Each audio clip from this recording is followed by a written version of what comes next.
دہشت گردی میں یتیم ہونے والے بچوں کی تعلیم اور کفالت کرنے والے نجی ادارے کی طرف سے سوات میں یک روزہ سائنس ایگزیبیشن کا رنگین میلہ سجایا گیا۔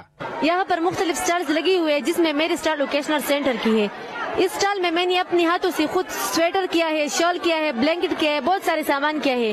ہم یہ یاد دلا رہے کہ بچان ہمارے بھی کوئی کلچر ہے، ہماری بھی کوئی جو ہے اپنے ٹریڈیشنل ویز ہے، ہماری بھی روایات ہے، تو اس کے لیے ہم نے یہ حجرے کا اہتمام کیا ہوا ہے، یہ سٹال لگایا ہوا ہے۔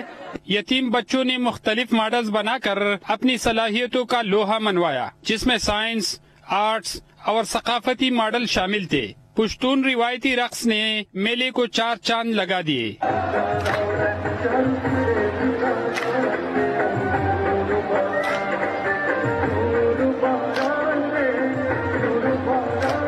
سائنس ایگزیبیشن کا مقصد بچوں کی مخفی صلاحیتوں کو اجاگر کرنا تھا تاکہ بے سہارا بچوں کی حوصلہ افزائی ہو سکے۔ انور انجم، آج نیوز سوات۔